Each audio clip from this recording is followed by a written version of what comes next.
Tama po ba? Sinira po ninyong konkretong kanal. Tama po, no? Oh, tama po, pero ipinaalam ko yun, Busing, kasi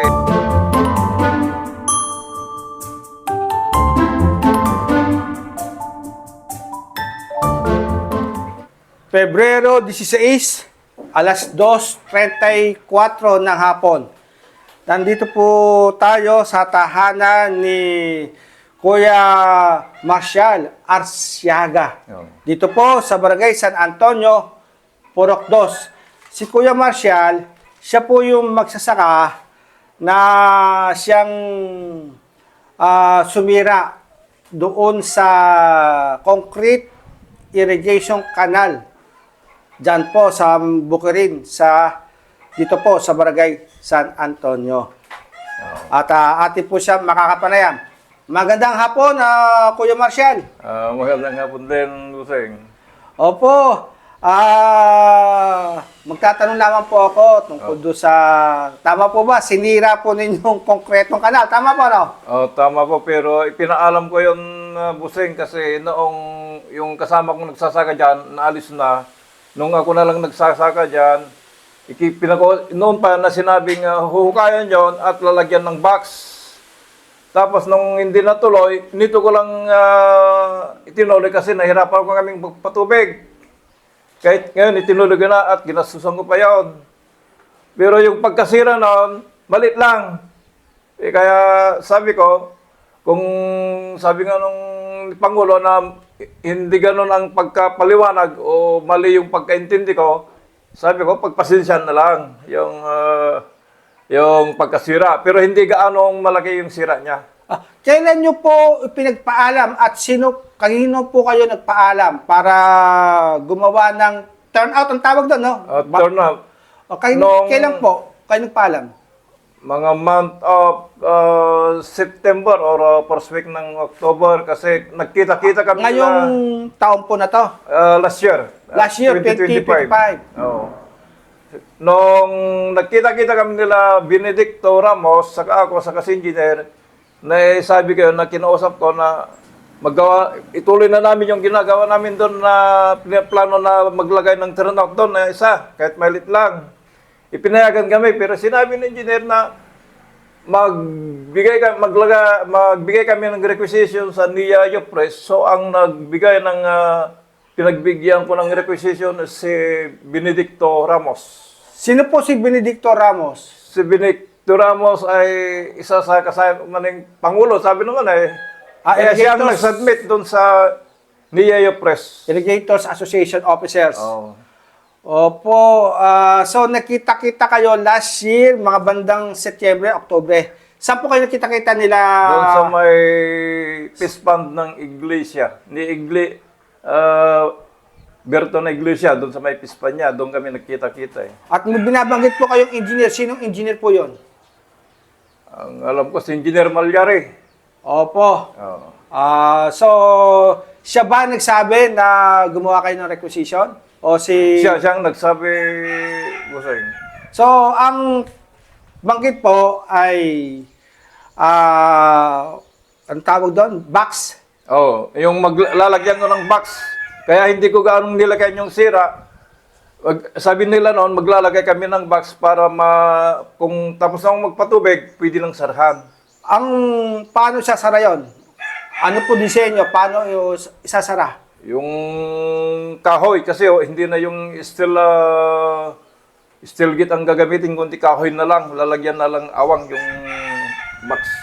Sino po nag-suggest ng ganong disenyo ng turnout?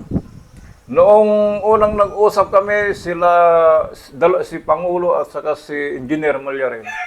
Noong nagkaroon kasi ng question na naman doon nung kasama kong nagsasaka. So, nakapagbigay po kayo ng requisition nung sinabi po yun. Kami. Kailan po nyo binigay yung requisition? Nito ng month of November. O ano po naman ang tugon doon sa Sabi requisition naman nyo? nung tugon ng pinagbigyan ko, si pare na Benedicto Ramos, tinanong ko kung pwede na, tumango naman. So, Sino po tumango? tumango po si Benedicto Ramos. Na pwede na. Pwede. Kaya tinuloy ko na yung ginagawa ko doon. Ayun. Pero hindi po 'yun ang nangyari. Hindi naman po box at hindi po 'yun ang design ng Nia Yupis. Ginawa po binakbak. Binakbak po Ay, ninyo. yun ang pagdadaanan, yun ang pagtapat ng box na gagawin, kaya lang hindi ko gaanong sinira para hindi ko alam kung gaano kalalim yung papayagan nila.